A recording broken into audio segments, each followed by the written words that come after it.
Boa tarde a todos. Nós damos início hoje ao quarto Círculo Literário Virtual de Entretextos, desta feita com uma obra em prosa. O círculo se propõe a mergulhar em textos de autores contemporâneos e de autores fisicamente ausentes, a partir de um viés que é o viés do encantamento, concebendo a literatura como experiência e possibilitando que nós tenhamos, ao término desse diálogo, um arquivo que possa também servir como documento do fazer literário de determinado autor. Além de nós, portanto, gerarmos aqui a reflexão da literatura enquanto fonte de prazer, nós esperamos que cada um desses encontros possam se converter em arquivo e favorecer, no mínimo, futuramente, a quem interessar mergulhar nesta obra, dispor de algum arquivo que possa servir para a crítica genética, sobretudo. Então, boa tarde a todos. O livro de hoje é um livro em prosa. Nós estamos alternando com um encontro em prosa, com um livro em prosa, e um encontro com um livro em poesia. O livro é de autoria do nosso distinto J.L. Rocha do Nascimento. É a sua obra individual de estreia, a sua obra de estreia individual, melhor dizendo. O autor tem uma história extensa na participação de antologias literárias. É um autor experiente que já escreve conto há algumas décadas e nos brindou recentemente com esta obra literária que revela um projeto literário consolidado. Nós iremos conversar sobre esta obra a partir de que viés? Nós estamos propondo aqui que as obras em prosa sejam trabalhadas a partir de uma autoentrevista, a partir da qual nós podemos também dialogar com passagens significativas do livro. A autoentrevista tem exatamente a seguinte característica: o autor é convidado a formular 6 perguntas sobre a sua obra e ele responder a essas 6 perguntas, tomando como ponto de partida aqueles elementos que ele julga mais determinantes para entender, para que o leitor possa entender o seu fazer literário. Em seguida, nós abrimos a palavra para quem dela possa querer fazer uso, lendo alguma passagem significativa do livro, comentando alguma passagem significativa do livro, de tal forma que nós possamos estabelecer um instante de diálogo também com o autor, levando naturalmente também que perguntas ao autor.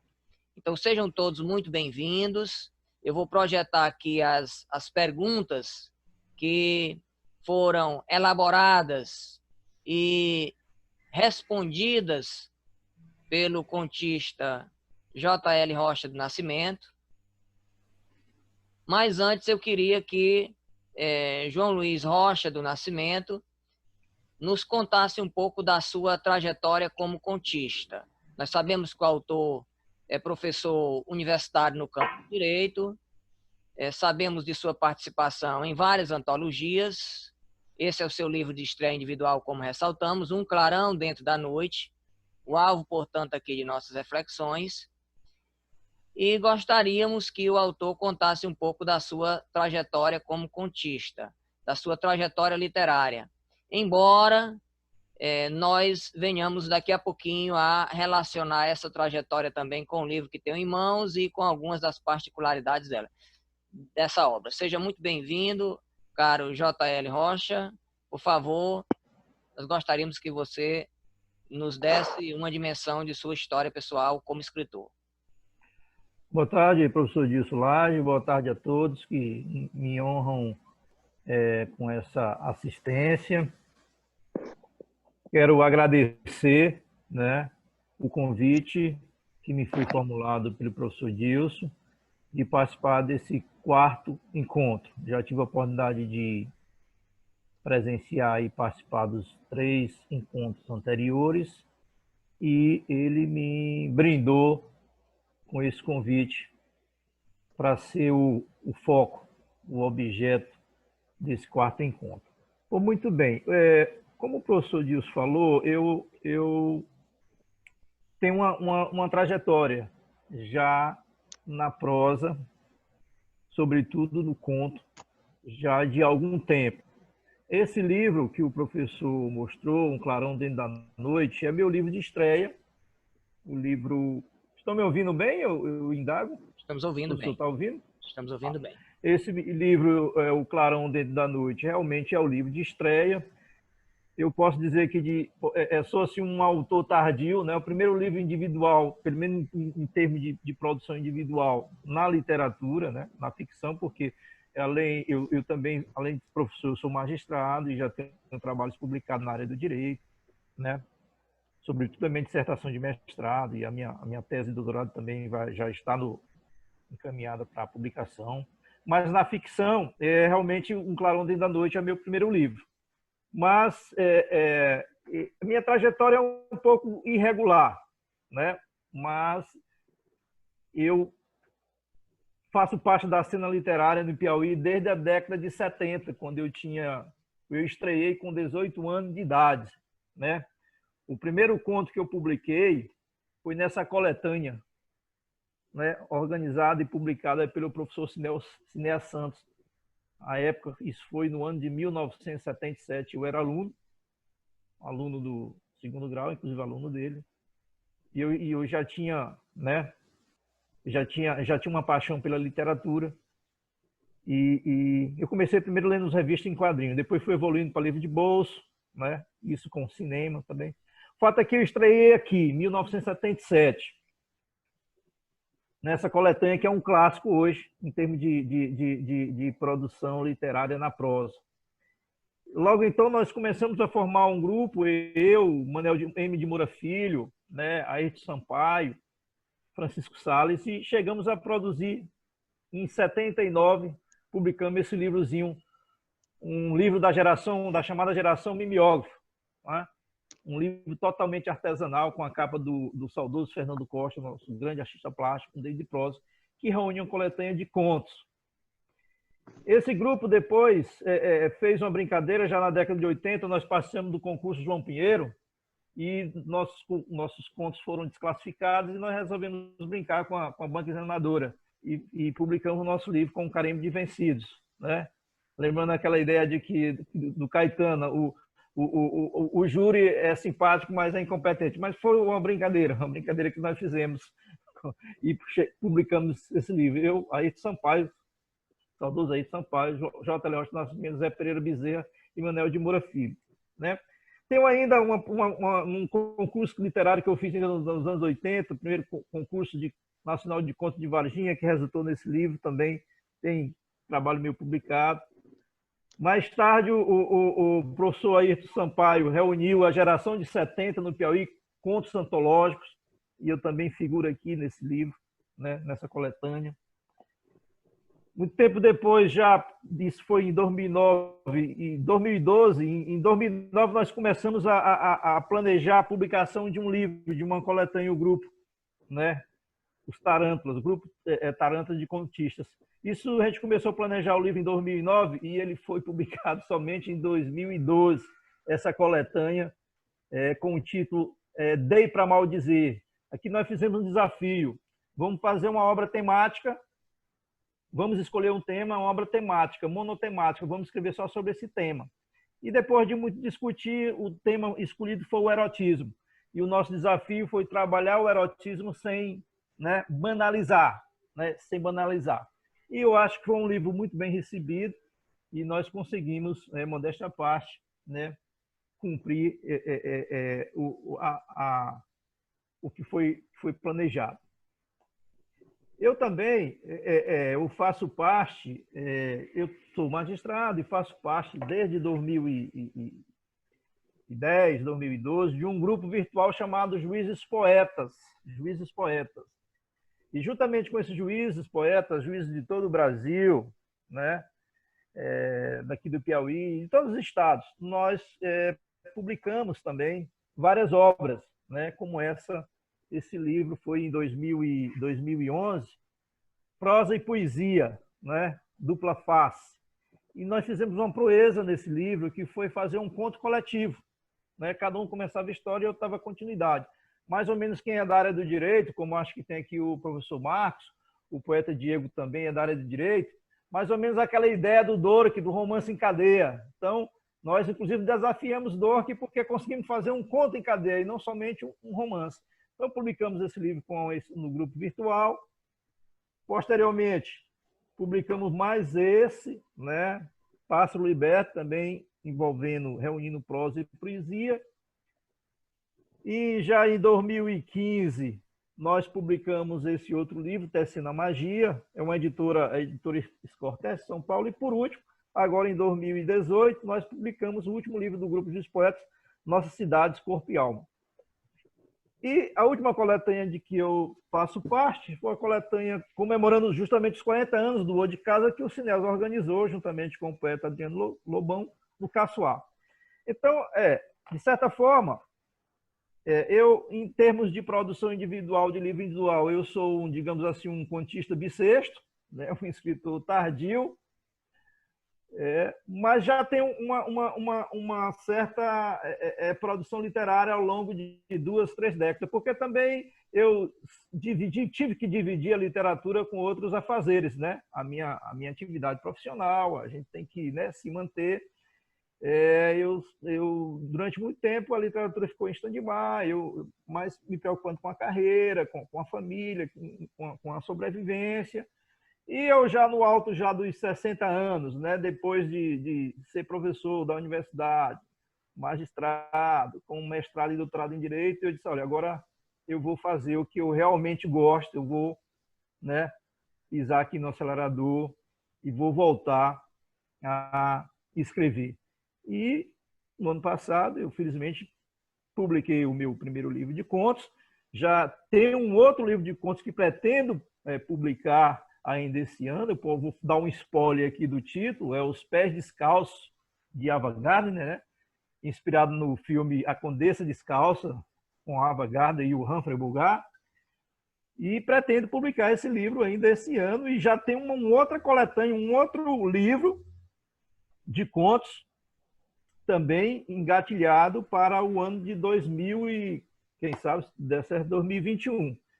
E, paralelamente, eu gosto muito de brincar com os poetas, eu estou também fazendo uma reunião dos meus poemas. Eu pretendo publicar um livro de poesia, um livro só para ser criticado, porque o meu foco mesmo é a prosa. Então é isso, professor Dilson, colegas, amigos presentes. Essa é, de certa forma, a minha trajetória, que eu dividi com a minha atividade profissional do magistério e também na magistratura. Mas a literatura chegou antes, né? A literatura veio bem antes do direito na minha vida, bem antes do magistério. E é realmente uma relação muito forte, né? São 40 anos de relação. Passei muito tempo sem escrever, mas nunca deixei de ler, evidentemente, até porque para a minha formação profissional a leitura é importante, né? Sobretudo os clássicos e tudo. E eu, inclusive, eu trago isso da literatura para o direito. Eu consigo, nas minhas pesquisas acadêmicas, inclusive no magistério superior, eu gosto muito de fazer a ponte, a ligação, a intersecção entre o direito e a literatura, né? Dentro daquela ideia que o direito tem muito que aprender com a literatura. Basta a gente ler os grandes clássicos, as tragédias gregas, a partir de Antígona, né? As grandes tragédias de Ésquilo, em que os gregos praticamente inventaram o direito, e de uma forma lúdica, através da literatura, do teatro. Então, eu faço isso. Para você ter uma ideia dessa minha paixão com a literatura e essa imbricação com o direito, o título da minha dissertação, que resultou na publicação de um livro, Eu trato do instituto processual chamado Embargo de Declaração, que eu faço uma aproximação desse instituto com um personagem famoso da nossa literatura, que é o Macunaína. Eu digo que os embargos de declaração, que é um instituto, de certa forma, banalizado, né, que é mal utilizado no direito, ele é o Macunaína da nossa dogmática jurídica. Então, na minha dissertação de mestrado, cada capítulo que eu fecho, eu faço o fechamento fazendo um link com a passagem direta da rapsódia do nosso querido Mário de Andrade Macunaína. Então, o direito é a minha atividade de sobrevivência, é com quem eu casei, mas a minha grande paixão mesmo é a literatura. Era isso que eu queria, eu acho que, para termos de apresentação. Sua apresentação foi a mais completa possível, né? Inclusive, eu queria fazer aqui um parênteses para ressaltar que nós encontramos o poético também em sua prosa, em muitas passagens de Um Clarão Dentro da Noite. Inclusive, o próprio título do livro, né? Exatamente, é essa questão. Como forma, eu não sei trabalhar muito a poesia, porque a poesia em mim é muito espontânea, entendeu? Eu, por exemplo, jamais daria um tratamento formal, rigoroso a um poema como João Cabral de Melo Neto, né? Eu não sei fazer isso, né? É muito espontânea. Por exemplo, a poesia quando eu me atrevo a escrever como escrevo, é mais ou menos no estilo do nosso velho Drummond de Andrade, com muita espontaneidade.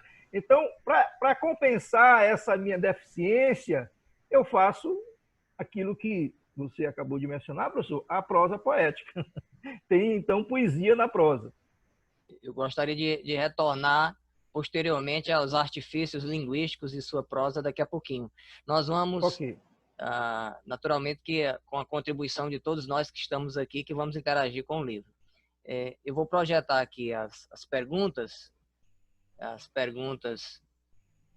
que foram formuladas por sua pessoa e as respectivas respostas para que nós possamos, então, entender quais são as 6 perguntas fundamentais para entender um clarão, para ler um clarão dentro da noite.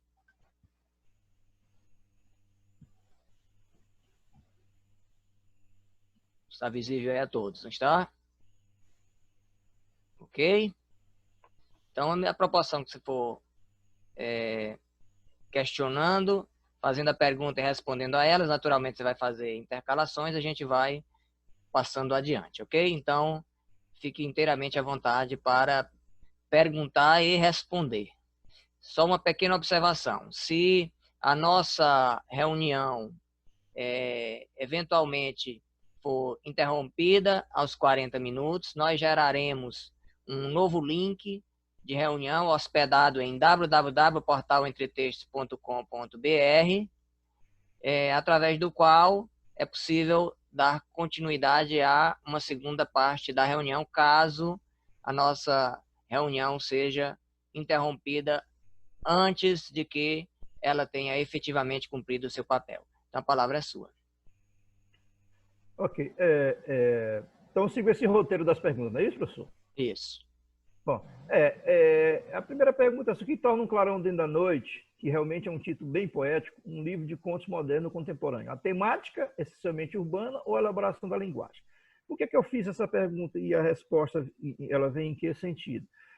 Se discute muito o que é a literatura moderna, o que é o conto moderno, né? Normalmente isso é associado com o conto urbano, né? Aquele conto onde os personagens são urbanos, o cenário é urbano. Isso para afastar um pouco aquela ideia ainda da prosa como causo, né? Da prosa rural, regional, que de certa forma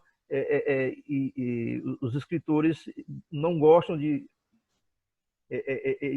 ser rotulados de ou regionalistas, ou então meros contadores de causos, porque justamente a criação, a ficção, a prosa envolve, né, muita criação e muito tratamento da linguagem. Então, na verdade, eu disse, não, eu quero dizer o seguinte, que não é apenas a temática essencialmente urbana que faz do meu livro Um Clarão um livro de contos modernos e contemporâneos.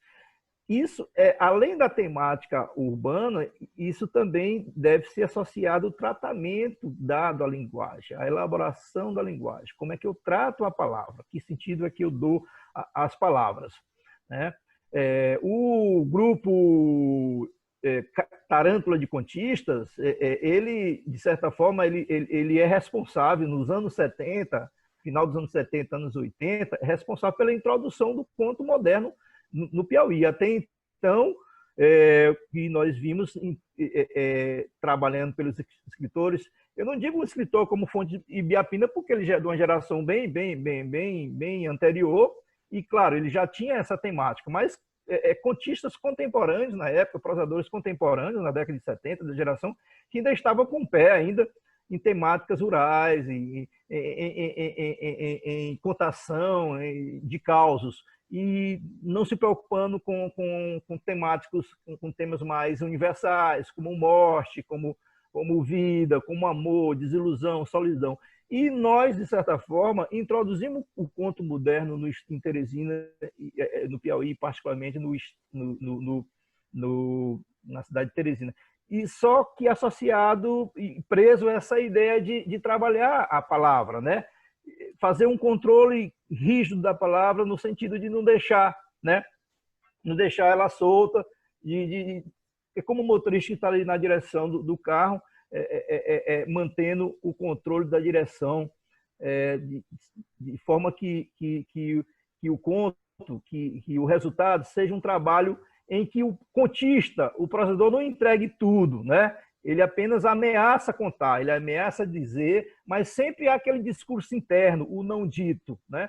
Então, é nesse sentido que a prosa, que o meu livro é moderno. Existe contos em que tem, como o Rogério Ben, que fez, Rogério, poeta e cronista, Rogério Nilton, responsável pelo prefácio, contos em que são assim de uma textura muito aberta, que pede muito a cumplicidade e a atuação do leitor, né? Onde eu ameaço que conto, mas deixo lacunas para serem comotadas, para serem preenchidas pelo leitor, inclusive em relação ao próprio desfecho do conto. E o exemplo típico, bem ressaltado pelo Rogério, é o conto de Mórcio sob os céus, né? Que seria assim aquele exemplo mais radical, né? Dessa textura aberta. Contos como o heptagrama. O que é o heptagrama? Quem faz uma primeira leitura do heptagrama pensa que se trata apenas de uma fantasia, mas heptagrama é uma releitura que eu faço da lenda do Cabeça de Cuia no estado do Piauí, né? O heptagrama. A segunda ou terceira camada de leitura é essa, né? É essa. Então, é nesse sentido que o livro pode ser concebido como um livro de contos modernos, a partir mesmo do conto que dá título ao livro, que é Um Clarão Dentro da Noite, que além de ser carregado de poesia, é um conto que fala na perspectiva de uma criança de 8, 10 anos de idade, é um conto ambientado no meio rural, mas que pode ser lido em qualquer momento, em qualquer tempo, e ele vai ser sempre atual. Então, eu acho que esse foi o objetivo, né? Tá? Conferir, dar um perfil moderno à minha contística, passa por isso. Não é só a linguagem urbana, nem um cenário urbano, nem personagens psicologicamente trabalhados, né? Isso depende também muito do tratamento que é dado à linguagem. E isso é uma preocupação sempre presente, não só minha, mas em todos os integrantes do grupo Tarântula de Contista. Manuel de Moura Filho, Ayrton Sampaio e o José Pereira Bezerra. Eu penso que nós podemos fazer uma exposição geral das suas 6 perguntas e respostas, e em seguida projetarmos o espaço para o diálogo, correto? Então, fique à vontade para o questionamento seguinte. Certo. Apesar de ser escrito em linguagem direta, ágil, bem fluida, excetuado os contos memorialistas, todos são perpassados por metáfora, alegorias e um pouco de surrealismo. Trata de um recurso de estilo para não deixar a crítica social nelas veiculada tão evidente e direta, é essa questão também. Às vezes o escritor, né, não é jornalismo, né, eu não estou fazendo matéria de jornal, eu estou criando, se trata de ficção. E um dos nossos recursos é falar através de metáforas, alegorias, né? Claro, denunciando a realidade, fazendo uma crítica social, mas por meio de metáforas. E isso é interessante também, que deixa, né, abre a possibilidade para o leitor, né, tirar suas próprias conclusões. O livro, ele tem muito de literatura fantástica, de surrealismo, até por conta das minhas influências, né? Como mais na frente eu vou dizer quem são que me influenciou, das minhas influências, tem muita metáfora, muita alegoria, né? Mas fazendo uma leitura, uma leitura hermenêutica de segundo nível, do nível mais embaixo, nós vamos ver que existe uma crítica social, uma crítica política. E exemplo disso são contos como O Discurso, O Anjo Vingador, que inclusive o Anjo Vingador é um conto atualíssimo, porque trata de um serial killer que, pelo menos na cabeça dele, mas aí é uma chave de leitura, ele mata as pessoas, ele vive 24 horas na frente de uma TV. Então ele mata as pessoas virtualmente, né, pela televisão. E dentro eu aproveito essa temática para fazer crítica social, para fazer crítica a determinados segmentos religiosos, para fazer críticas a determinadas ideologias políticas, seja a direita ou seja a esquerda. Então eu deixo isso muito encoberto, né? Cabe ao leitor retirar esse véu, né? Retirar o véu e perceber e verificar que, né, a par da linguagem, daquela primeira linguagem meramente literal, existe uma linguagem de fundo, né? Um segundo sentido que é dado à linguagem, ou seja, tem um propósito que está, de certa forma, encoberto pelo aquele discurso racional, que é aquela primeira leitura que nós fazemos. Então, essa linguagem figurada, o uso da metáfora, o abuso, até às vezes, da metáfora e das alegorias, não é só um recurso estilístico, mas não é somente um recurso estilístico, né? Eu uso isso justamente para encobrir aquela história de fundo, E outra coisa que eu deveria ter dito em relação à primeira pergunta é que eu trabalho muito com a intertextualidade, né? Esse livro, para quem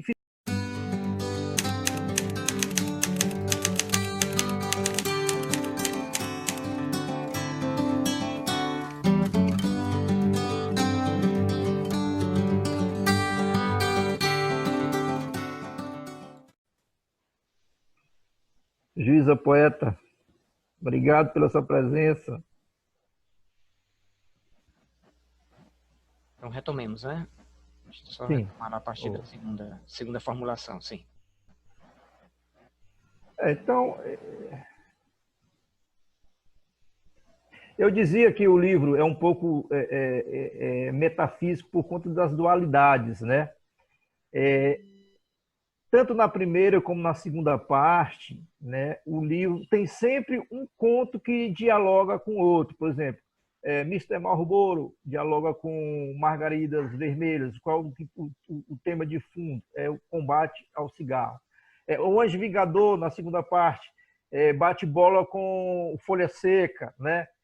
Ambos os personagens são psicopatas violentos. O tema é a violência. Inclusive, o Anjo Vingador ele entra na história do Folha Seca. Ele é personagem do Folha Seca, assim como também um personagem do Rubem Fonseca, que é a fonte de inspiração. Tá? O Corvo, que na verdade, que a primeira leitura que se vê, alguém pode dizer, um corvo, na verdade, eu estou falando do mal de Alzheimer, né? Ele dialoga com o testemunho, ele dialoga falando com ela, né? Falando com ela já dialoga com será que vão até quando vão me mandar flores? Então, assim, o livro é todo com essas dualidades que eu chamo de dualidades metafísicas, né? é sempre um batendo bola com o outro, né? Ou seja, existe uma intertextualidade que eu chamo interna e existe a intertextualidade interna, que é justamente o bate-bola, é o diálogo que os contos estabelecem com o cinema, né? A própria estrutura do livro já é estruturada de uma forma de cinema. Uma abertura, parte 1, um intervalo, né, que é para trocar o rolo, a parte 2 e o conto final, que é o epílogo, que remete ao começo. Nesse sentido, eu digo também que o livro é muito circular, né? De tal modo que você pode começar o livro pelo final, pelo último conto, e chegar ao primeiro. Tá? Então, essas experimentações, de certa forma, formais, que eu tento dar ao livro para conferir eu mesmo uma concepção de um livro bem moderno, não só na temática, mas no tratamento que é dado aos temas, né? No tratamento que é dado à linguagem. Então, nós podemos avançar, professor, para outra pergunta, né? Que eu já até iniciei a falar, que é a questão da intertextualidade, né?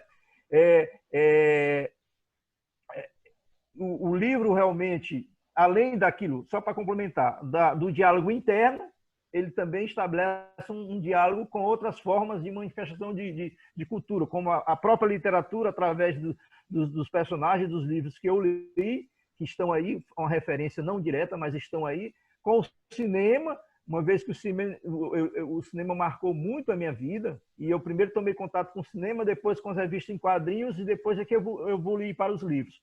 Com o cinema e com a própria música, né? Jim Morrison Sobe ao Céu, além de se tratar de um diálogo assim, bem aberto, um conto bem aberto, ele faz uma homenagem à música, faz uma homenagem a uma das grandes bandas de rock nós conhecemos, que é o The Doors. Então, sempre presente essa intertextualidade. Ou ela um momento interna, como também é externa. E a aproximação com o cinema também está na forma, né? Os contos são fragmentados. Por exemplo, o Folha Seca é todo fragmentado, é um conto totalmente fragmentado. Você pode, inclusive, ler por partes, né? Ler ele por partes. Tá? Por exemplo, Ela, o Menino e as Aventuras de Tarzan e Margaridas Vermelhas são já. E outra que eu esqueci de falar, também que na primeira parte, que é uma parte mais leve do livro, ele tem um pouco de memória, né? Então ele é também um pouco memorialista. Então podemos avançar, professor?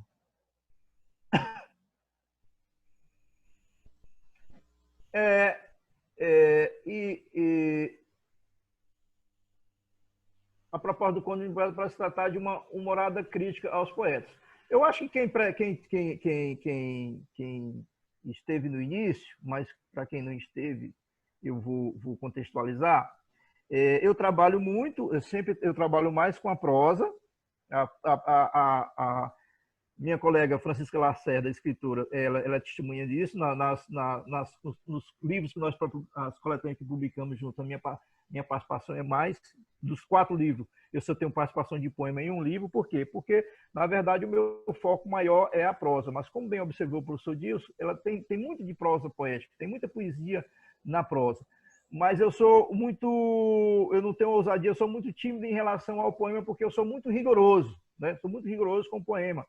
E esse conto do Ninho dos Poetas deve ser entendido assim, porque aqui em Teresina, não sei se acontece lá no Espírito Santo, Francisco, mas aqui em Teresina se valoriza muito, pelo menos em termos, não sei em termos de qualidade, mas em termos de quantidade, se prioriza mais a poesia. Então, o maior número de publicação são poemas. Isso, de certa forma, encobre o conto, né? Encobre o conto. E, para mim, por isso que eu não faço muito, não me arrisco, que fazer poesia é muito mais difícil do que escrever contos, ou prosa, ou seja, um romance, uma novela, ou um conto. Eu até, quando eu falo disso, sempre me lembro de um poema do Paulo Machado, um poeta nosso daqui, chamado Testamento. Ele diz assim: fazer poema é fácil, como amordaçar um lobo. Ou seja, na verdade, fazer poema é muito mais difícil.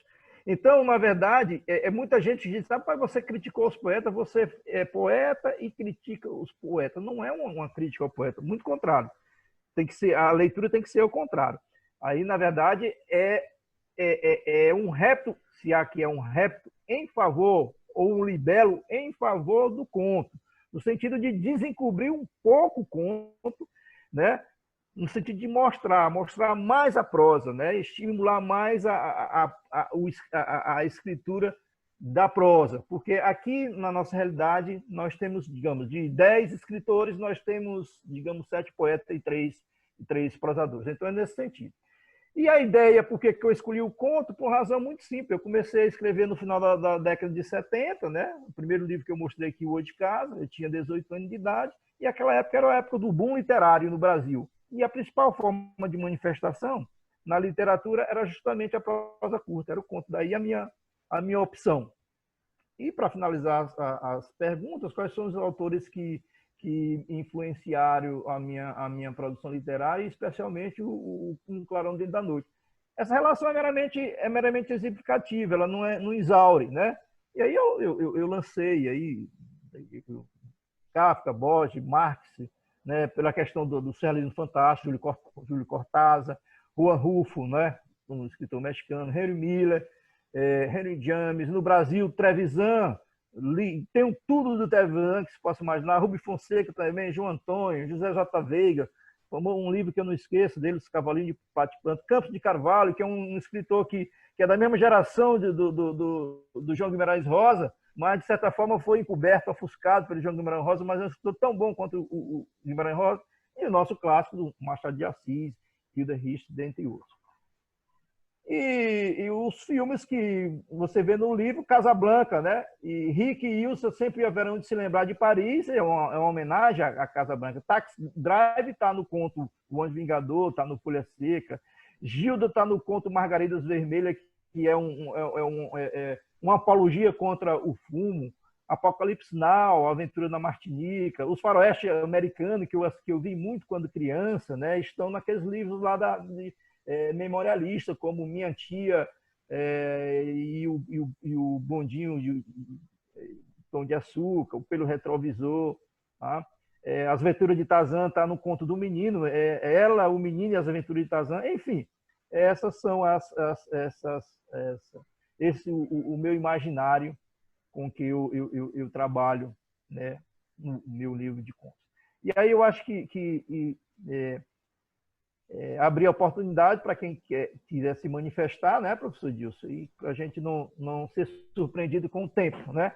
Aliás, tempo é uma questão que está, né, nos afligindo, né? Hoje, nos dias de hoje. Nós vamos abrir o diálogo. Eu gostaria de pedir permissão para iniciar aqui as intervenções. Me permito usar essa palavra? E eu gostaria de, inicialmente, tocar num aspecto que é cada vez mais valorizado nos estudos literários, que é a importância do contexto para a constituição da cosmovisão do autor, e entende-se aí cosmovisão como todos aqueles elementos integrantes do plano da forma e do plano do conteúdo.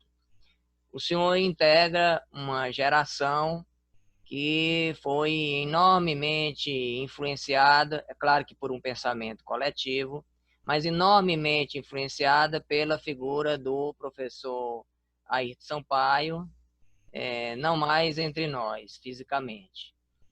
E o professor Ayrton regularmente fazia uma crítica a um regionalismo que ele chamava de regionalismo tacanho, um regionalismo em que, na sua leitura, não havia muita inventividade, porque restrito à descrição ipsiliter de costumes, valores, e muito pautado, muitas vezes, na exploração de significados vinculados, por exemplo, a ditados populares. Eu tenho algumas discordâncias desse ponto de vista, mas vou deixar a polêmica à parte. Eu digo desse ponto de vista de que os autores desse matriz, eles seriam autores de menor valor. Eu não vou entrar aqui no mérito da discussão, porque trata-se de uma questão polêmica, né? Que envolvem crenças e valores, não vão contribuir de maneira construtiva para o diálogo, contestar lá o ponto de vista dele, né?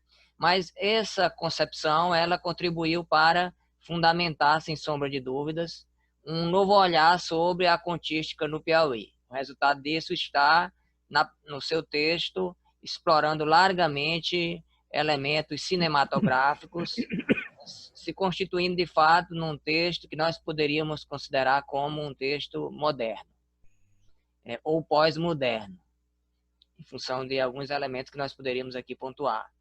Então, qual é precisamente a influência do ponto de vista do professor Ayrton Sampaio e de sua geração sobre os textos construídos pelo senhor? E aqui eu faço uma observação. Nós temos duas apresentações de dois integrantes, de duas pessoas comuns, né? O contista Moura Filho e o cronista, contista e romancista Rogério Newton, que comungam, né, de valores semelhantes aos valores que o senhor comunga, e com obra de valor, ambos com textos de valor estético inquestionável. Então eu perguntaria ainda, além disso, qual foi o lugar das antologias em sua formação? Eu estou juntando aqui as duas perguntas antes de propriamente nós focalizarmos o texto em si.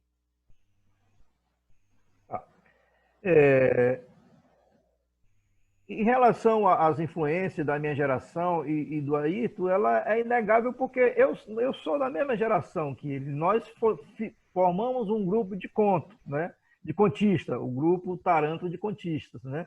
E publicamos com esse grupo três livros, 3 coletâneas, né? Criamos um blog também, existe um blog, claro que ele está desativado, porque o grupo praticamente se acabou, o Ayrton faleceu, o Zé Pereira Bezerra é vivo, mas vive em outra dimensão, por conta de um problema de saúde. Mas, assim, somos da mesma geração, daquela geração de 70, que cresceu com um olhar crítico, né, muito, muito rigorosa, exigente em relação aos textos, à literatura. As leituras que nós fizemos naquela época já era de autores, né, de autores modernos ou pós-modernos, inclusive com literatura muito pop, como era o caso do Roberto Drummond de Andrade, do Roberto Drummond, do Caio Fernando Abreu, e escritores já de uma geração mais anteriores, mas também que tinham uma pegada muito forte, uma crítica social muito forte, como o Dalton Trevisan, o Rubem Fonseca, né? O João Antônio. Então, o Campos de Carvalho. Então, esses escritores eles faziam parte do nosso universo, do nosso imaginário. Então, nós discutimos muito a leitura, aliás, a escritura, a produção desses escritores. Então, era impossível eu não sofrer essas influências, mesmo porque eu sou da mesma geração do Ayrton Sampaio. E ele, de certa forma, como ele tem uma formação mais acadêmica na área, por exemplo, minha formação é direito, a do Manuel de Moura também é direito, o Bezerra é história. Mas o Ayrton Sampaio, por ele ter uma formação acadêmica da área, ele ser professor de letras, né? Inclusive professor do Departamento de Letras da Federal, ele, na verdade, era uma espécie de fio condutor, porque ele, além de contista, ele também, né, ele era um crítico literário, né, um crítico literário. Então, todos nós sofremos influência realmente direta do Ayrton Sampaio. E essa questão de que ele criticava muito a questão do conto tacanho, rural com tacanho, na verdade, há que se entender isso aí também, uma conclamação por parte do Ayrton, no sentido de trabalhar, dos escritores trabalharem melhor a sua produção, no sentido da literatura se libertar ainda, né, daquele, né, que ainda estava muito no pé ainda lá na década de 30, nos anos 40, então era nesse sentido de modernizar. E para isso ele tinha uma via crítica muito forte, ele criticava. Então é nesse sentido, né, nesse contexto que deve ser entendido essa influência, né, que é refletida no meu trabalho, né, que é refletido no meu trabalho. É um trabalho que não se resume à mera descrição. Para você ler um conto como Folha Seca, você tem que ter várias referências, né? Você tem que ter várias referências, né? Tem que ter várias referências para você ler um conto como o Folha Seca. Senão, quem não tiver, realmente não consegue, né? A leitura do Ninho dos Poetas também é isso, né? O livro O Quarto dos Fundos, que também é ambientado no meio rural, mas tem um sentido, uma camada de leitura, várias camadas de leitura. Então, é mais ou menos nesse sentido. Agora, a segunda pergunta, professor, sobre antologia, eu não entendi direito. A antologia que se refere qual? As antologias... Sim, as antologias das quais o senhor participou, né? Ah, sim, sim. Em relação a essa, o que você quer saber Por qual razão, exatamente? precisamente, eu estou fazendo essa pergunta, né? Sim. Se nós formos consultar alguns escritores que lidam com criação literária, por exemplo, eles são quase que unânimes em afirmar que a participação em antologias ela se constitui como uma espécie de ritual de iniciação. Nós sabemos que há escritores que concebem a antologia para muito além disso, que têm uma enorme satisfação em participar delas. O senhor é um escritor já experienciado, as antologias não se constituem como objeto de experimentalismo, né? Não é o de se fazer ver como para um escritor iniciante.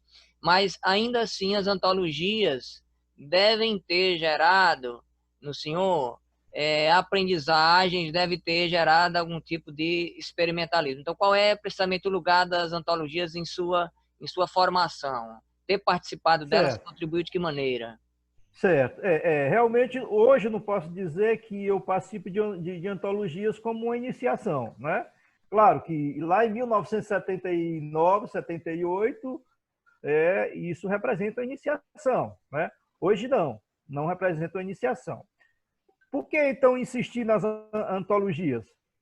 Por afinidade de temas, por afinidade de autores, ou pelas antologias serem um resultado, ou seja, uma produção de um determinado grupo, de um determinado segmento, por exemplo, Juízes Poetas.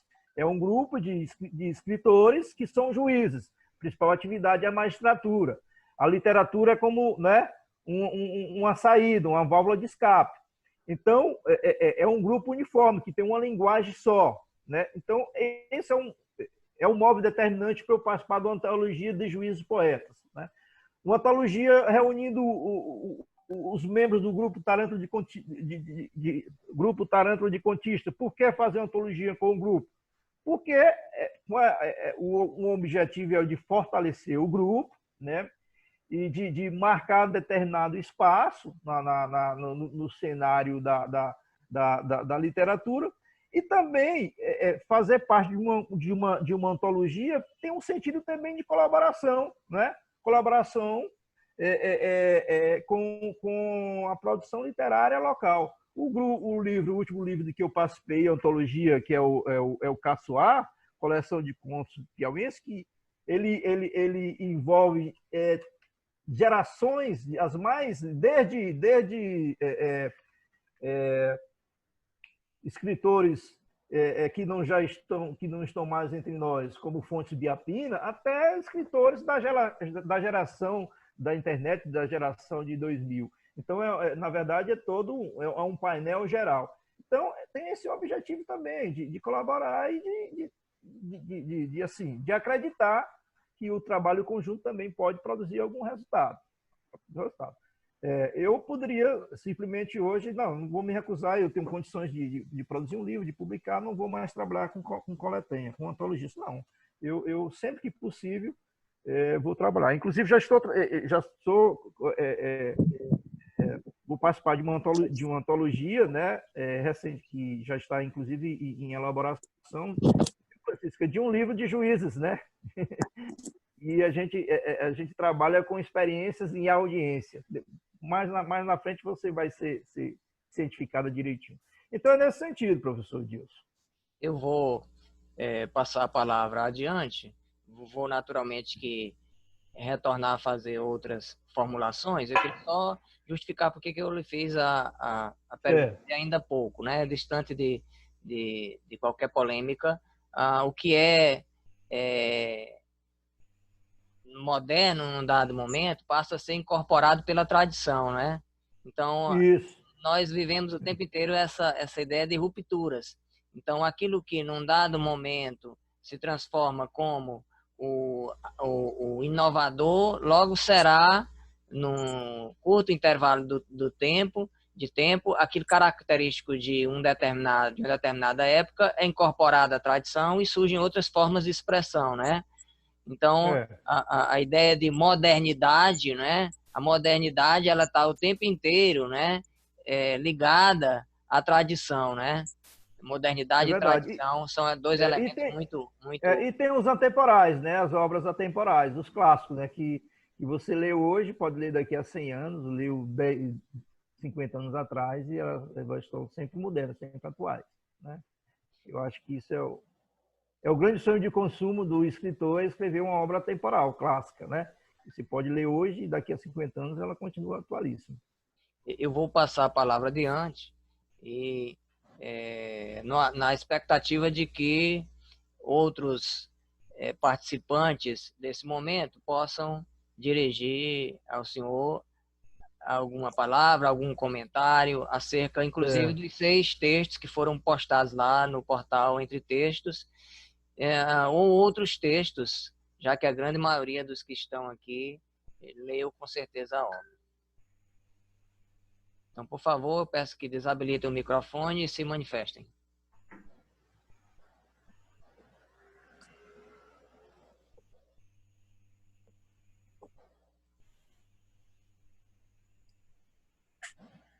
Tudo bem, Francisco, poeta F. Wilson, professor Marcos Luiz, quem mais está aqui? Poeta Diego. Deixa eu só desabilitar aqui o microfone, habilitar o microfone.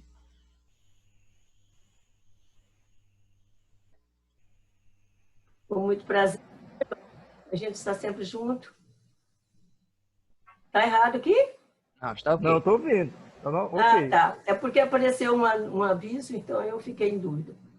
Então, eu estou querendo voltar naquela questão do regionalismo. Há pouco tempo houve uma discussão aqui no Espírito Santo, até porque está tendo, agora mesmo está tendo uma live da turma que tem um grupo chamado Leia Capixabas. E o Anaximandro, por causa desse grupo, o pessoal começou a dizer que tem uma literatura capixaba. A questão do regionalismo. E discutiram, chegaram à conclusão que é uma literatura, não uma literatura capixaba, mas uma literatura feita no Espírito Santo. Eu acho que justamente por causa desse preconceito, de achar que a literatura é regionalista, que ninguém vai ler, que é ruim, né? Porque é talvez um preconceito, não sei, pode ser. E uma coisa também que eu acho interessante esses contos do João.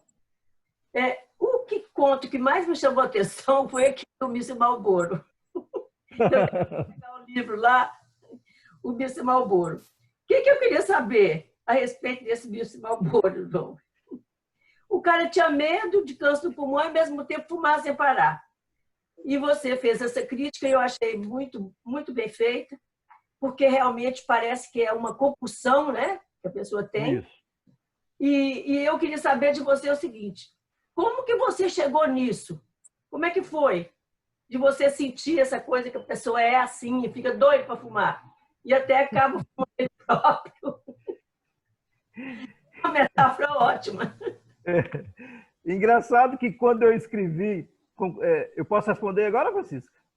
Pode, a minha pergunta já é essa. Quando eu escrevi esse conto e eu publiquei ele no blog, muita gente chegou e perguntou para mim se eu já tinha sido fumante.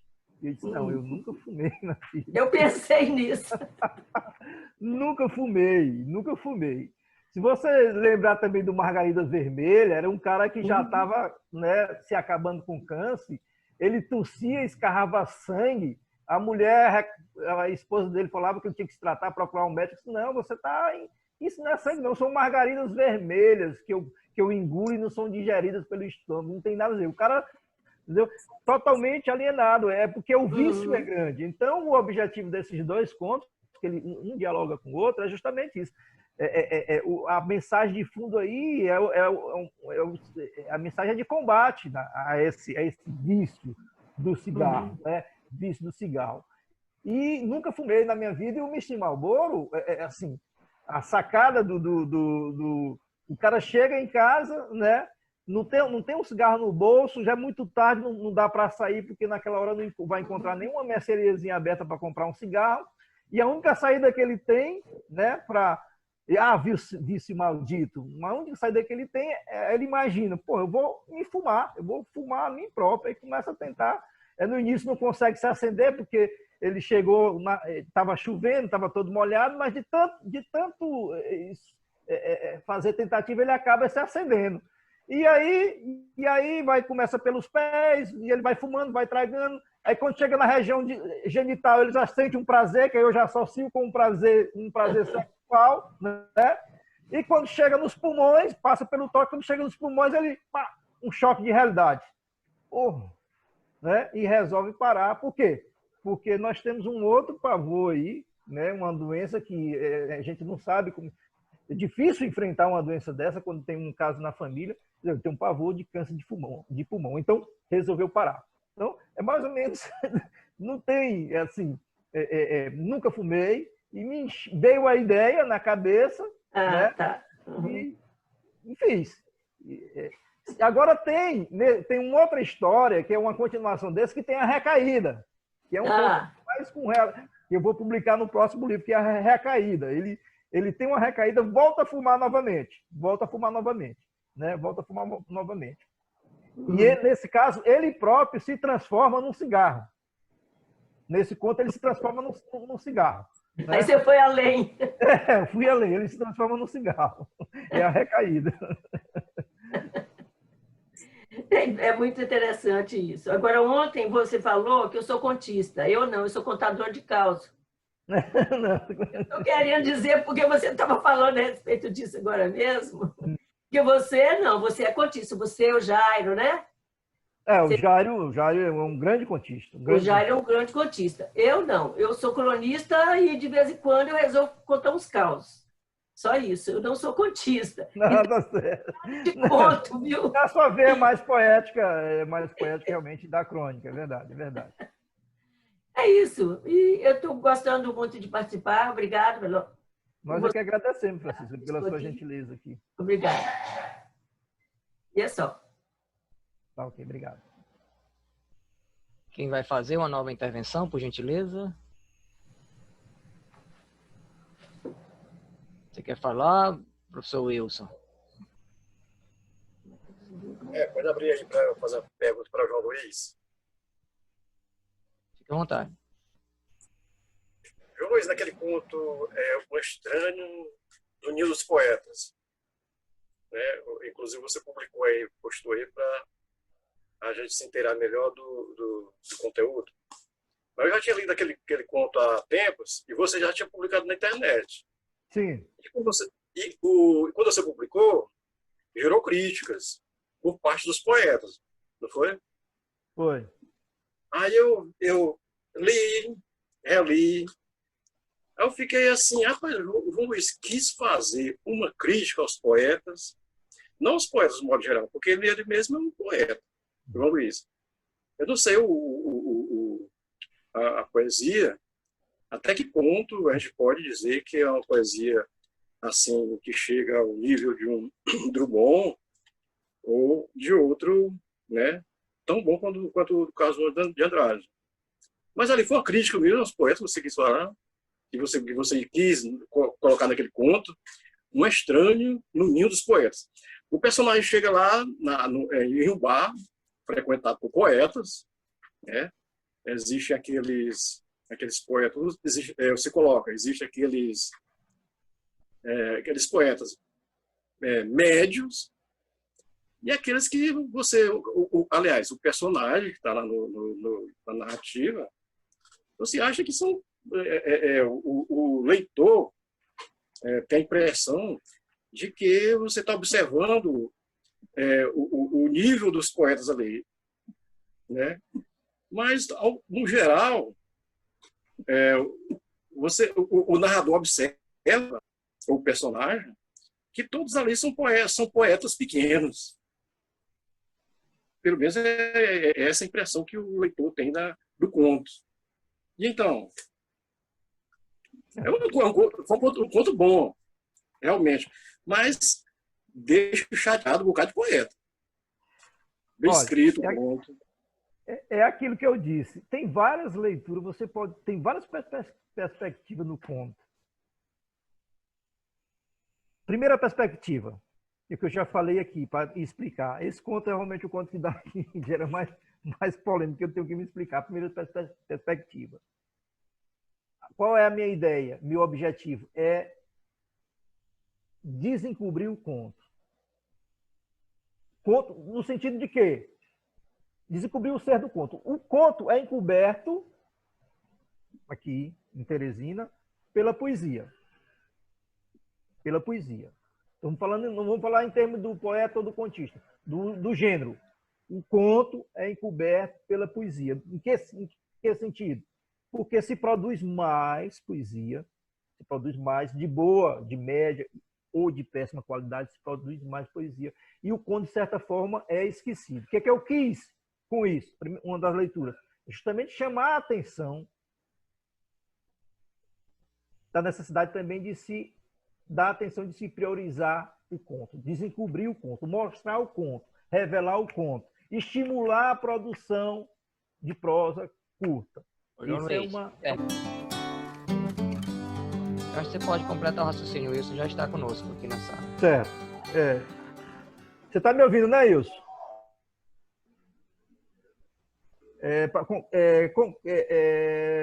Concluindo a indagação.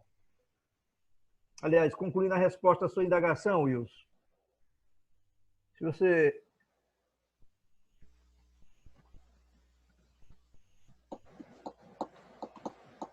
Poeta no Ninho dos Contistas, né? O do Ninho dos Contistas. Inclusive, o título original ele era maior, extenso, era um contista do Ninho dos Poetas. Então, para não, dentro daquela ideia de não entregar, eu deixei a curiosidade e falei do Ninho dos Poetas. Na verdade, ele só vai se revelar como um contista bem no final. E é um efeito surpresa também, né? Uma das características do conto moderno e da prosa curta do conto, por isso que eu gosto do conto, é justamente essa capacidade de você, né, fazer um fechamento assim, tipo pano rápido, né? De repente. Então, como eu disse, voltando, no Ninho dos Poetas tem essa leitura, que é a leitura principal, que é uma leitura pedagógica, eu diria que é uma leitura pedagógica no sentido de incentivar o conto, né? Chamar atenção para o conto, um olhar sobre o conto, mas é um conto que realmente tem várias leituras. Respondendo direto ao Wilson, também pode ser, uma leitura de crítica, uma leitura crítica em relação aos poetas, em relação à poesia, e aí é uma crítica no bom sentido, no sentido acadêmico, né? Nada de pessoal, nada de fulanizar. No sentido de criticar.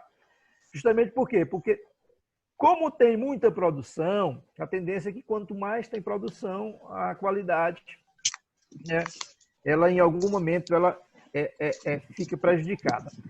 E a outra leitura que pode ser feita é a questão da igrejinha, dos nichos, das ilhas, entendeu? Isso não sei se só acontece lá no Espírito Santo, Francisca, mas aqui no Piauí, em Teresina, existe muita igrejinha, as pessoas se fecham muito nos grupos, entendeu? E não abrem a oportunidade para outras pessoas. Então, quem é poeta, normalmente acha que é só a poesia, que são os melhores, que são os bambambãs, entendeu? E olha, de certa forma, enviesado para o contista, e da mesma forma o prosador também tem esse olhar. Então, é uma crítica também nesse tipo das pessoas se isolarem, né? O poeta se isolar, o contista se isolar, o prosador se isolar, também é essa leitura nesse sentido. E também é uma humorada, o conto é bem humorado, né? É bem humorado, uma brincadeira. Aí já é o sentido o sentido né, que aí já envolve a questão um pouco da construção da história, da narrativa. É uma história bem humorada de um contista que chega num espaço onde só tem poetas, né? Ele pede uma bebida, o garçom atende, depois o garçom também se revela que é um poeta, né? Um poeta, o dono do bar se apresenta e se apresenta também como poeta, tem uma banda tocando, uma banda de rock tocando, e os poetas interrompem a apresentação musical para declamar poesia, inclusive fala muito, o único tema é o rio da cidade, e aí o contista ele se irrita, ele pede que deixe o rio em paz, né? Aí lembra um pouco o Carlos Drummond de Andrade, né? Que dizia que você não deve cantar a sua cidade, alguma coisa assim. Se eu estiver errado, vocês me corrijam. Então, tudo gira em torno da poesia. E ele pensa até em pegar o microfone para contar uma história, para narrar um conto, mas ele se sente inibido, né?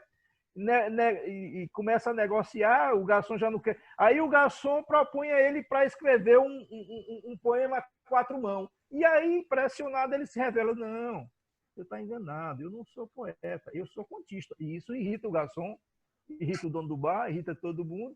E ele começa a se sentir ameaçado, né? Ele diz: eu tenho que sair daqui, porque um contista num ninho de poetas, isso é muito perigoso. E ele acaba saindo, né? Ele diz assim: ao final da 10ª dose de uísque, sentindo-me um estranho no ninho, saí dali como entrei, sem ser notado. Ou seja, o que está aí escrito por trás? O objetivo é chamar a atenção para o conto, sem ser notado, e decidido a escrever esse livro. Por isso é que o livro remete ao começo. Então, Wilson, não sei se eu respondi, mas é isso, se você ainda estiver aí. Wilson está. Wilson. Consegui, Wilson, atender a sua expectativa? Sim, eu para. Mas quero dizer que não tenho nada contra a poesia, contra os poetas, sobretudo os bons poetas e as grandes poesias. O mundo sem poesia não tem graça. Platão tentou expulsar o poeta da República. Imagine se eu tivesse conseguido, como o mundo seria tão sem graça, né? Se o poeta tivesse sido expulso da República de Platão. Quero só acrescentar um pouquinho aí. Já pode... Fique à vontade, professor Wilson. Só acrescentar alguma coisa do que o Luiz falou. Liga a câmera. Sobre os poetas, né? Principalmente os tão criticados poetas que são colocados na categoria média, né? Porque os escritores acham, né? Aliás, a crítica, de modo geral, ela coloca poetas lá no certo nível, né? Os poetas já consagrados, os poetas clássicos, Carlos Drummond de Andrade, certo? E os poetas médios, e estou me referindo aos poetas contemporâneos, né? Aos grupos de poetas que surgem nas cidades, Teresina e outras capitais, e, de repente, eles começam a postar suas poesias, né, no advento da internet. Surgiram poetas de todos os cantos, colocando os seus trabalhos na internet. Ou seja, muitos são amadores, né? Apesar de terem boa leitura, né? Não conseguiram ainda, ou acham que conseguiram, chegar a um nível bom, mas, de certa forma, estão colocando ali no seu texto os seus pensamentos, seus sentimentos, tudo em forma de poesia, né?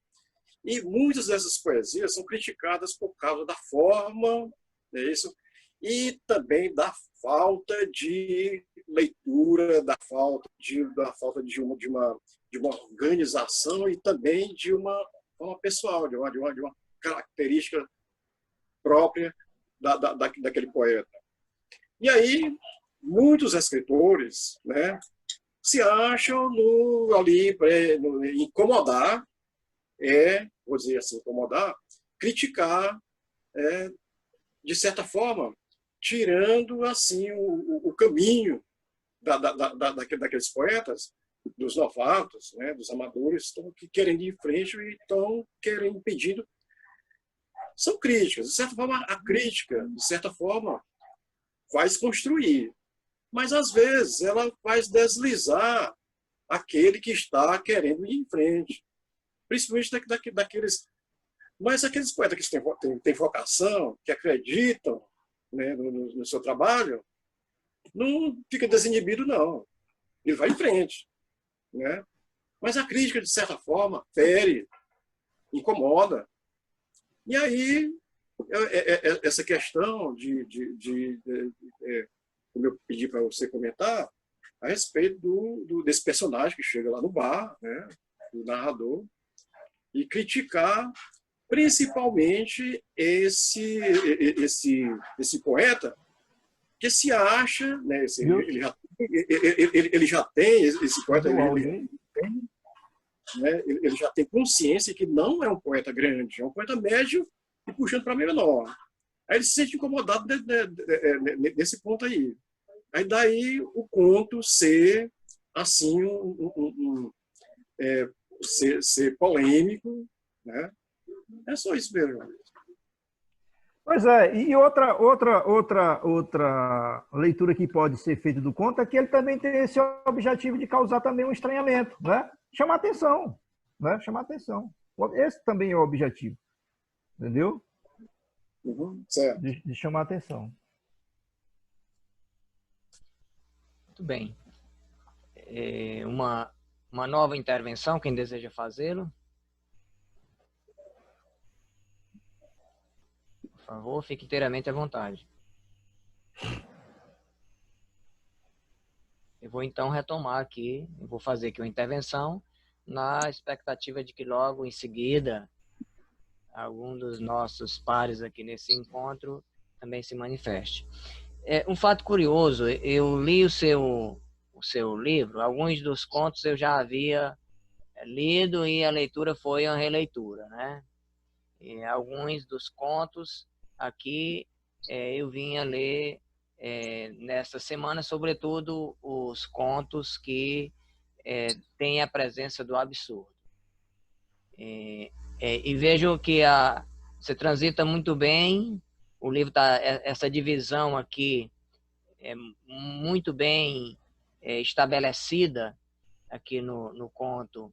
Na verdade, não são duas partes, se a gente leva em consideração, né? São 4 partes, né? A gente tem a impressão a ler achando que são duas divisões, são 4, né?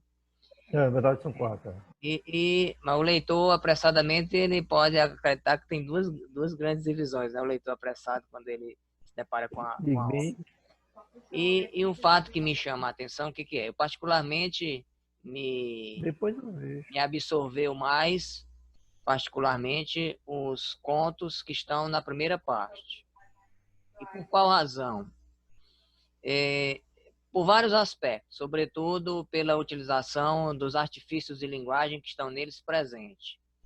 Pela possibilidade de nós termos, em quase todos os contos, que tem como eixo temático principal um tempo que vai da infância à pré-adolescência e adolescência, nós temos contos em que esse é o grande eixo temático em torno do qual nós vamos encontrar dois tempos de anunciação. Infância, período que corresponde à infância e à pré-adolescência, que é um tempo de anunciação, e um outro tempo de anunciação que está materializado nos parágrafos finais dos contos da primeira parte, da grande maioria da primeira parte, que é um tempo marcado pela saudade. Então, nós temos 2 tempos de anunciação. Um tempo que é tempo correspondente à infância e adolescência, ou pré-adolescência, e um tempo que corresponde ao tempo presente, que é o tempo da saudade.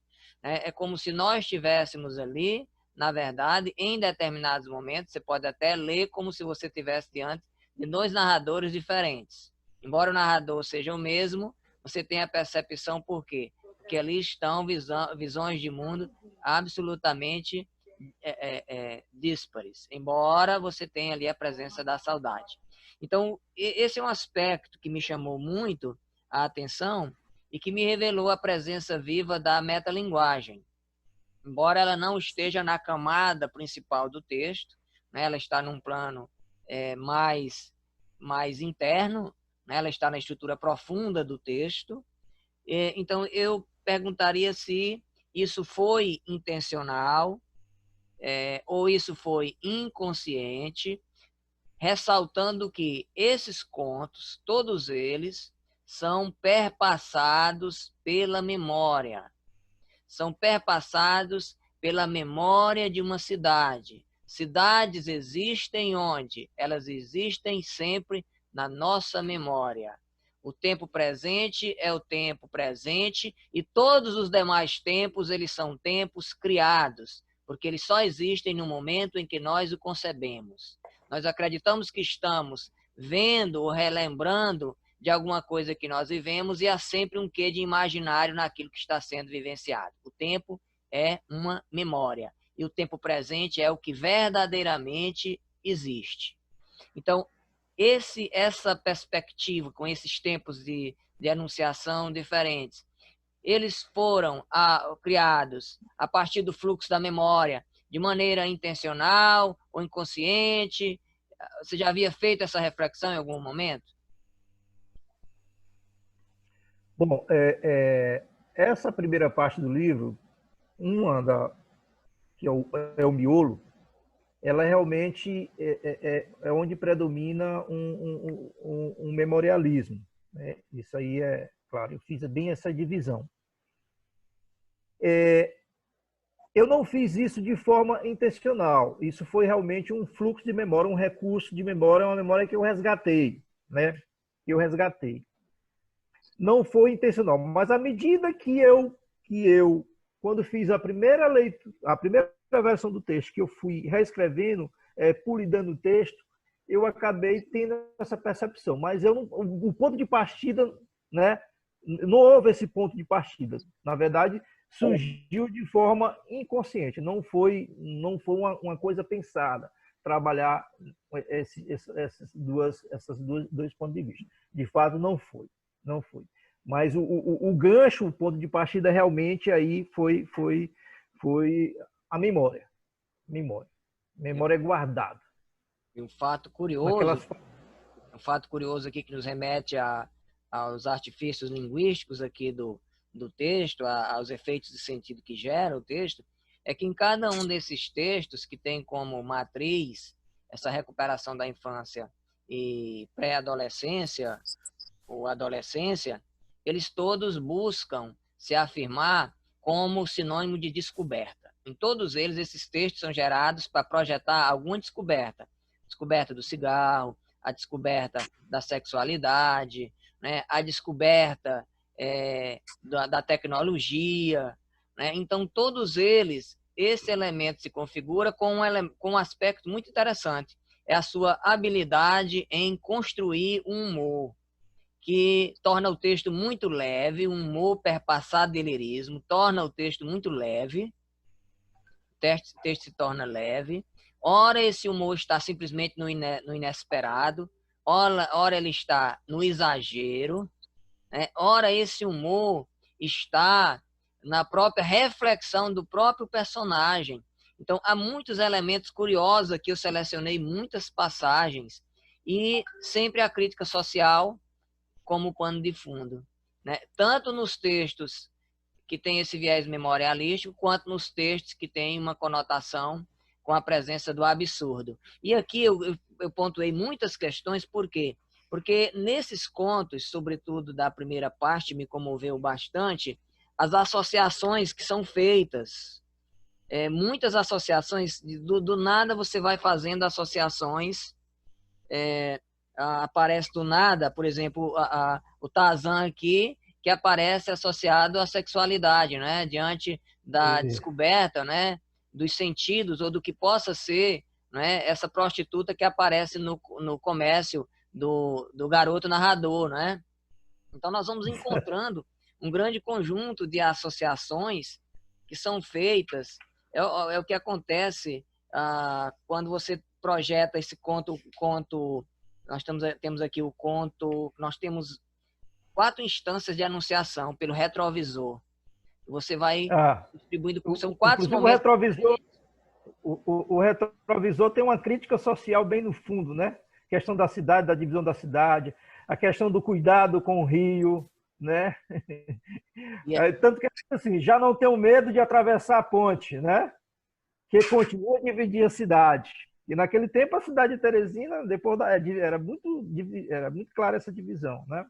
E aqui nós temos um elemento interessante que era exatamente o outro ponto que eu queria aqui destacar para finalizar aqui minha fala e passar. A calçada aí que ele muda, o pavilhão dos tuberculosos, quando a pessoa não passava, tinha que sair para o outro lado, para o risco, o medo, né, do contágio. Que é o outro ponto exatamente o quê? É a representação de cidade que nós temos aqui, né? Que eu retomo essa crítica social lá no Ninho dos Poetas, né? Quando eu falo que também no Folha Seca, quando o rio está cheio de águas, né, que parece mais um campo de golfe, né? Se aqui se jogasse golfe. Eu vou passar a palavra a um outro participante que queira dela fazer uso. Por favor, sinta-se à vontade.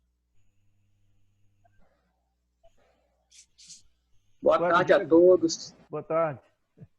Eu quero parabenizar a J.L. Rocha Nascimento pela exposição.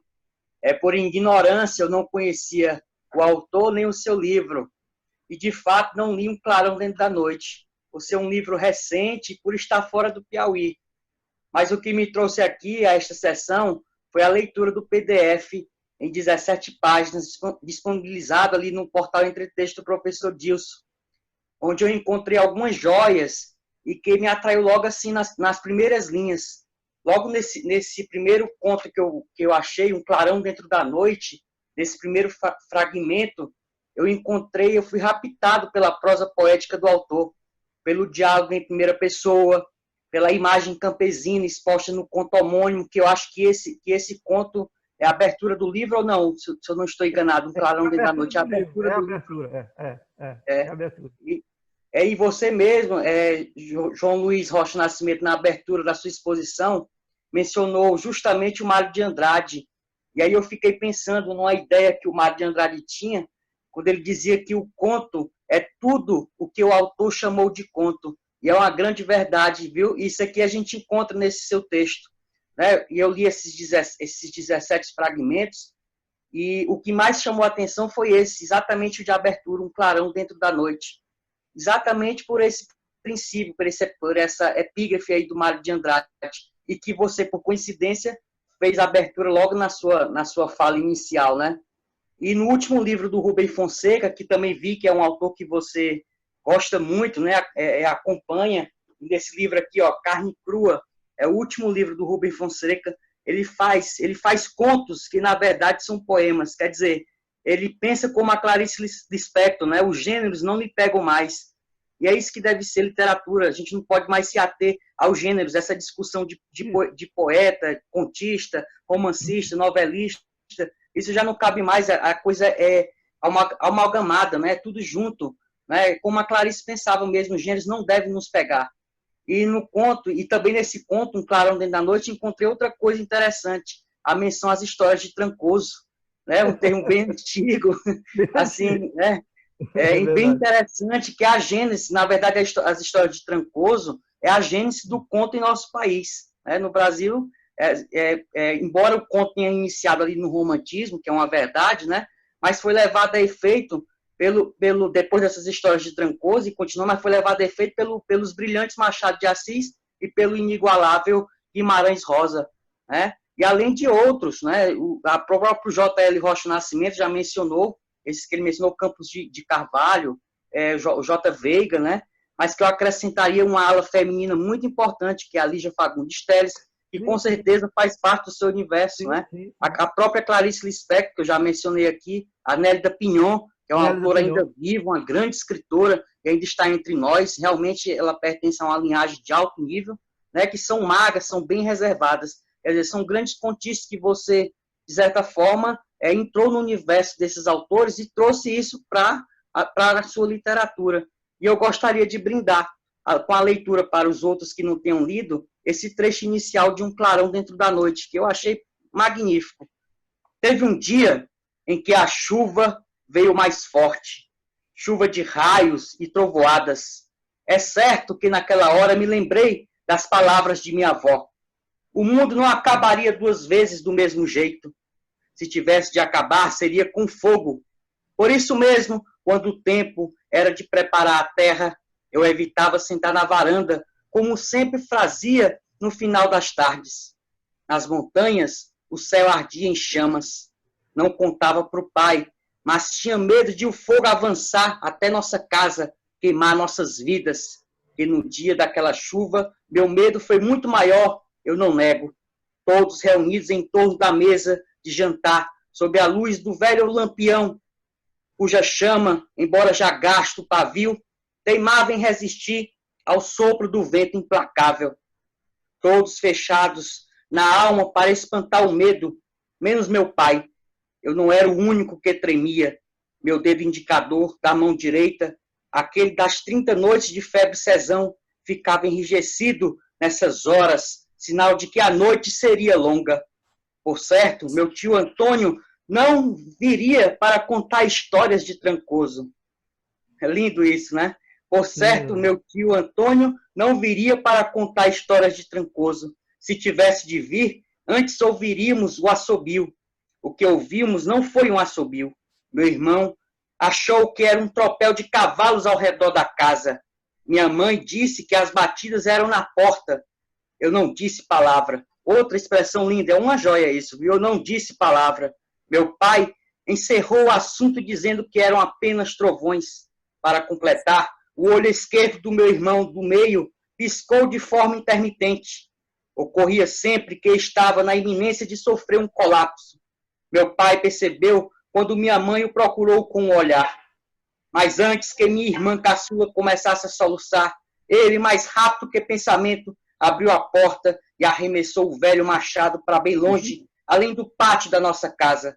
Para atrair os raios, disse, fechando a porta imediatamente em seguida. Lembro-me agora de que, entre o abrir e o fechar, o mundo lá fora se iluminou e o clarão revelou uma face serena. Lindo isso, essa viu, João? Que mais me emociona, quando disse, não se preocupem, já passaram, aqui eles não entram mais. Os pulmões de meu irmão pararam de chiar. Foi um simples gesto aquele, mas que alívio. E então olhamos para os olhos de nossa mãe, que nos confortava com um sorriso.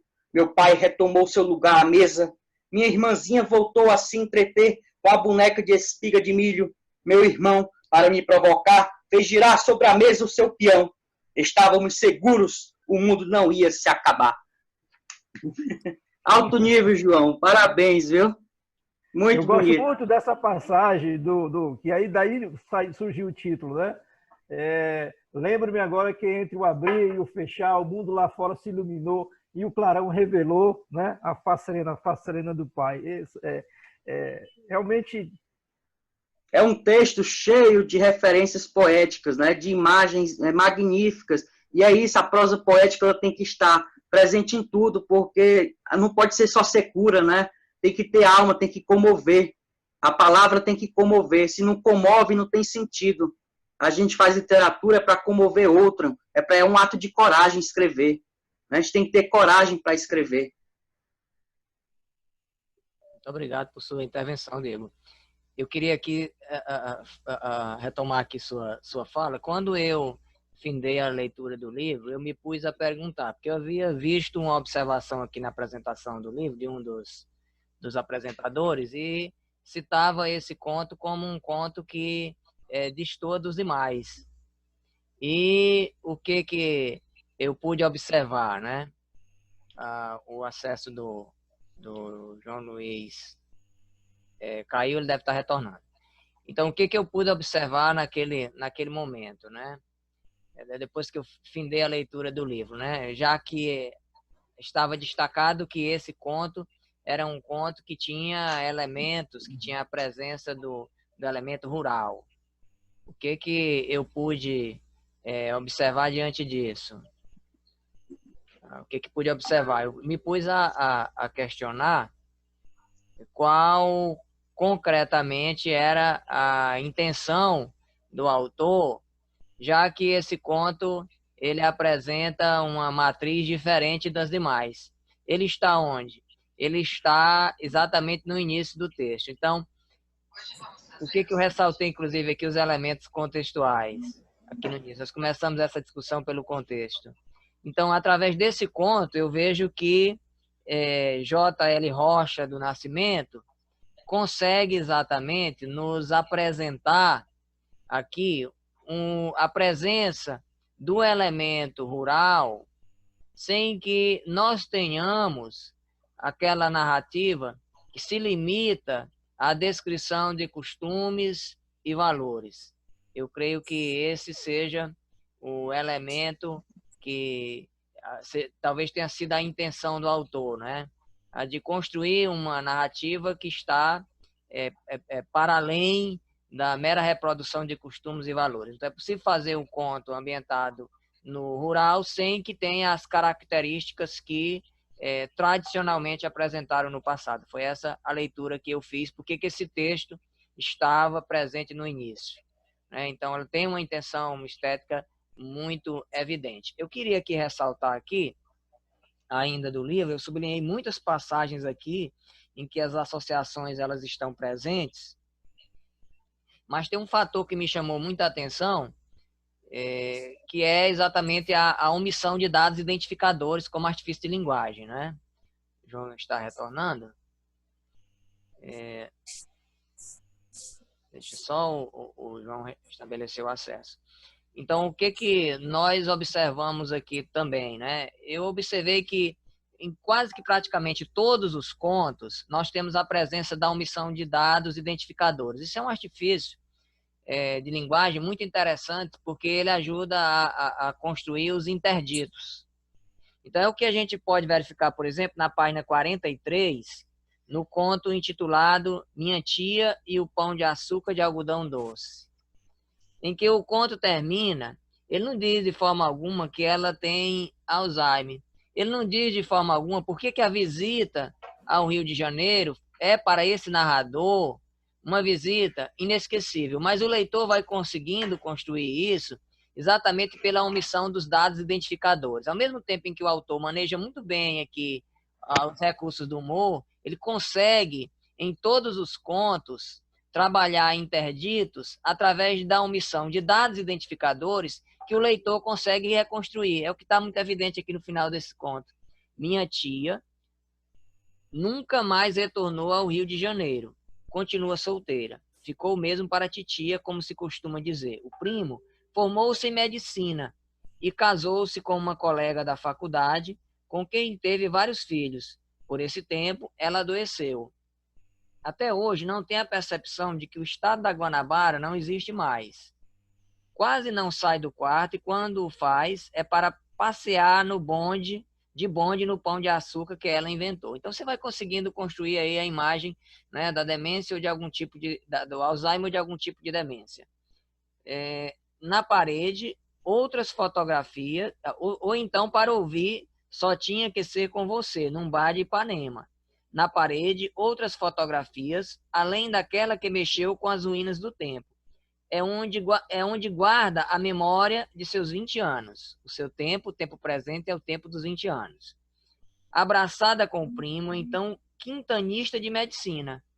É quando imagino que aquele passeio ao Rio de Janeiro foi bem mais que um simples veraneio. Aí o leitor pode, naturalmente, concluir outras questões. Então, o texto está permeado de interditos e de associações. Eu ainda há pouco falava no humor, que muitas vezes não estão só no lirismo, no exagero, estão no grotesco também. Quando nós lemos, por exemplo, Margaridas Vermelhas, nós temos aí nesse título um humor trágico, né? Diante do escarro desse fumante, né? O humor está aí no grotesco, porque a leitura que eu fiz aí da Margarida Vermelha foi da gota de sangue, né? Me permita aqui, né, usar, citar o grotesco, né, no escarro, né, desse fumante, né?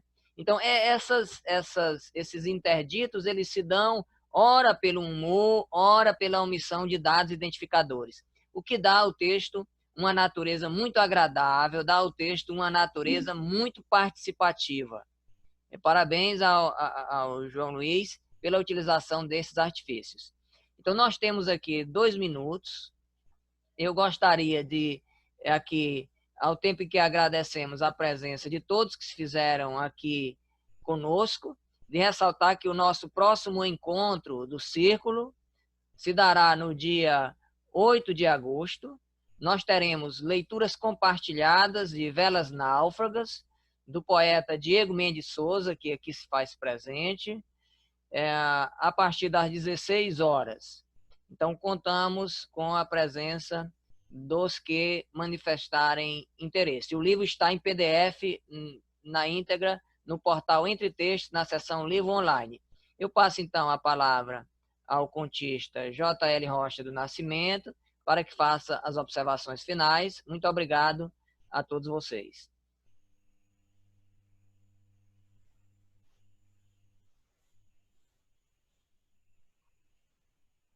Nós não estamos conseguindo lhe ouvir, João Luiz.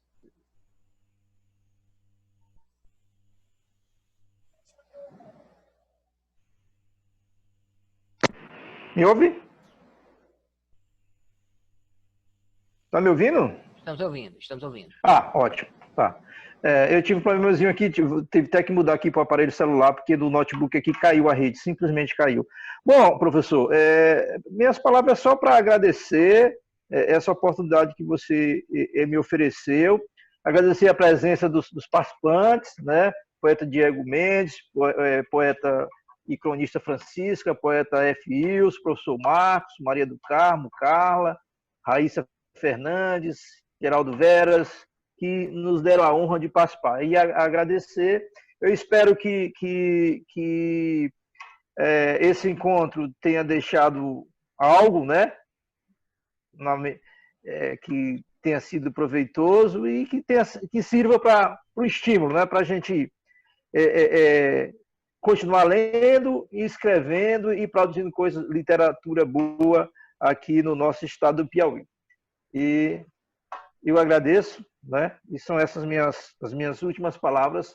E, mais uma vez, aqui reforçar a capacidade, a verve do poeta Diego em ler. Me emocionou. Já tinha me emocionado quando eu li o poema no encontro passado do L. Ruas. E agora me emocionou lendo um clarão dentro da noite. Muito obrigado a todos e boa noite. E até o próximo encontro. Deus quiser. Bom, João.